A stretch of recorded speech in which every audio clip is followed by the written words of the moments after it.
बिस्मिल्लाहिर्रहमानिर्रहीम।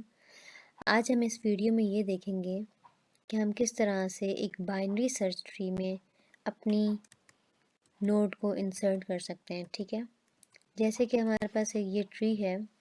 ठीक है, अब हमने इसमें एक नोड इंसर्ट करनी है। ठीक है, ये एक ट्री है, कंप्लीट ट्री ये है हम, लेकिन अब एक नोड इंसर्ट करेंगे, वो भी हम 8 के राइट साइड पे। ठीक है, जैसे कि आपको ऑलरेडी इन्फॉर्म लास्ट वीडियो में कर दिया गया था कि हमारे पास अगर डाटा बड़ा है तो वो हमारे पास राइट साइड पे जाता है। ठीक है, ये हमारे पास ऐसी नोड है जो हमने इंसर्ट करनी है अभी। बाकी हमारे पास आपको प्रीवियस वीडियो में ये भी बताया गया था डिटेल में कि रूट ऑफ द ट्री किसको कहते हैं, जिसके साथ सबसे सारी मेन इनडायरेक्टली और डायरेक्टली कनेक्टेड होती हैं। ठीक है, अब इसी तरह हम इसके प्रोग्राम की तरफ जाते हैं। प्रोग्राम में हम आपको एल्गोरिदम भी समझाएंगे और प्रोग्राम भी दिखाएंगे। किसी भी ट्री को कंस्ट्रक्ट करने के लिए आपके पास एक स्ट्रक्चर बनाया जाता है जिसके अंदर 3 पार्ट होते हैं, एक डाटा पार्ट, एक लेफ्ट पार्ट और एक राइट पार्ट। ठीक है, उस हिसाब से हम जो है ना इंट के अंदर एक ऐसे डाटा टाइप है, यानी जो डाटा ले सकते हैं। उसके बाद हमारे पास एक पॉइंटर क्रिएट होगा लेफ्ट के लिए और एक राइट के लिए। ठीक है, इस तरह हमारे पास ये एक ट्री का स्ट्रक्चर क्रिएट हो गया। अब उसके बाद हम क्या करेंगे, मेन मेथड में जाएंगे, मेन मेथड क्रिएट करेंगे। मेन मेथड के बाद हम इसमें एक ऐसा पॉइंटर क्रिएट करेंगे जिसका नाम होगा रूट। सबसे पहले हम उसको नल असाइन करेंगे, लेकिन वो क्या करेगा कि ट्री का जो फर्स्ट नोड होगा उसका एड्रेस अपने अंदर परमानेंटली स्टोर कर देगा। ठीक है,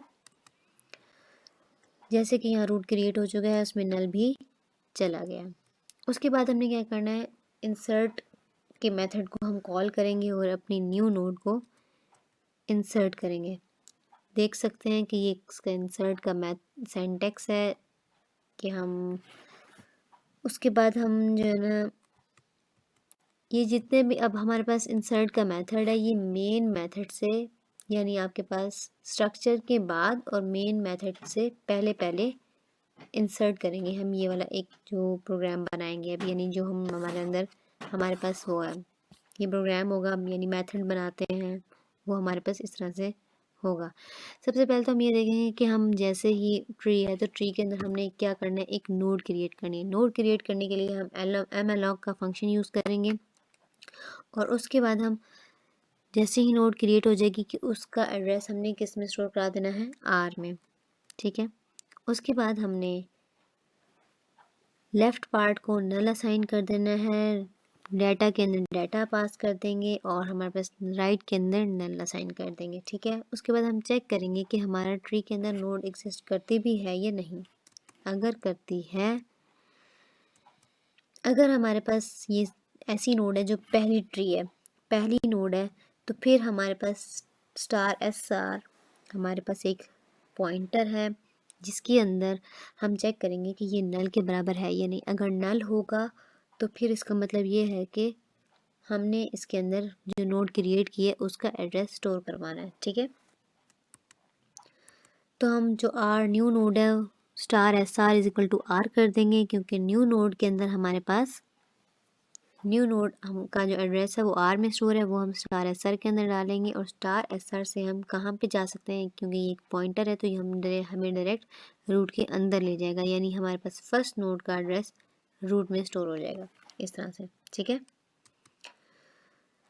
अगर ऐसा नहीं है, यानी *SR नल की इक्वल नहीं है, यानी हम कहीं और जगह पे जैसे हम 9 जो है ना इंसर्ट करना था, उस केस में हमारे पास *SR यानी इफ़ वाली स्टेटमेंट एग्जीक्यूट नहीं होगी, क्योंकि ऑलरेडी से सेव्ड है वहाँ पे। ठीक है, एल्स वाली स्टेटमेंट एग्जीक्यूट होगी। इस तरह हम देखते हैं कि एल्स वाली एग्जीक्यूशन किस तरह से होगी।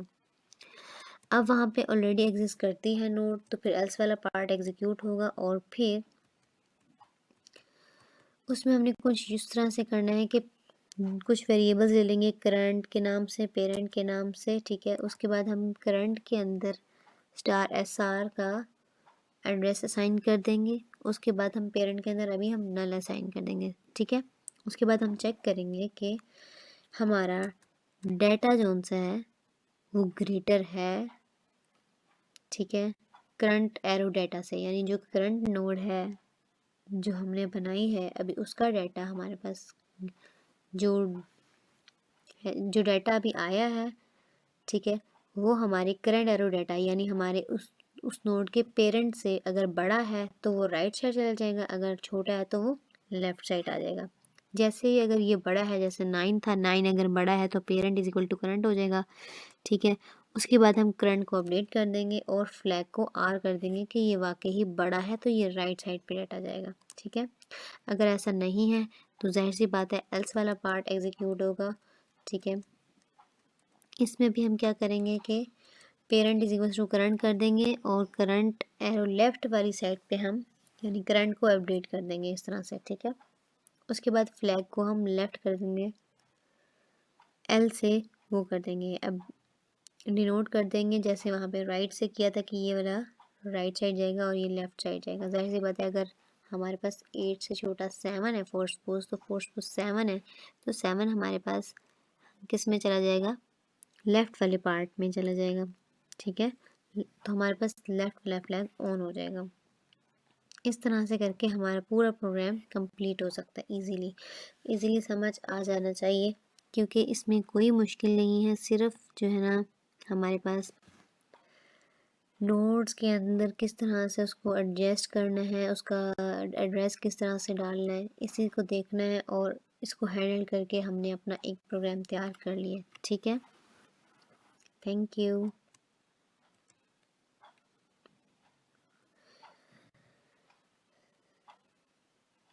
उसके बाद हम कुछ इस तरह से करेंगे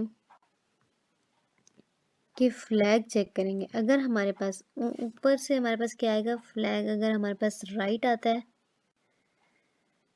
आर का आता है, तो पेरेंट है जो उसका नोड का एड्रेस होगा वो पेरेंट के राइट साइड पे चला जाएगा, और अगर हमारे पास वहाँ से लेफ़्ट आता है तो वहाँ से लेफ़्ट में चला जाएगा। समझ आई है? ठीक है, इस तरह से हम करके आर के अंदर लेफ़्ट चला जाएगा और हमारे पास पूरी एक नोड जो है ना इंसर्ट हो जाएगी 9। इनके लेफ़्ट में इनके राइट में एड्रेसेस देखने होते हैं और इनसे उनको जैसे हमारे पास 9 के यानी 8 था, 8 के बाद 9 आया, 9 क्रिएट करने के लिए हमारे पास 8 के राइट में नल था तो हमें आर को उसके अंदर इंसर्ट करना था, ठीक है। आर के एड्रेस को यानी जो नोड क्रिएट 9 हुई है उसके एड्रेस को हमने 8 के राइट में डालना था, तो उसके लिए हम प्रोग्राम बना चुके हैं। समझ आइए? Okay, thank you. Hope so you understand. और मज़ीद लेक्चर्स के लिए आप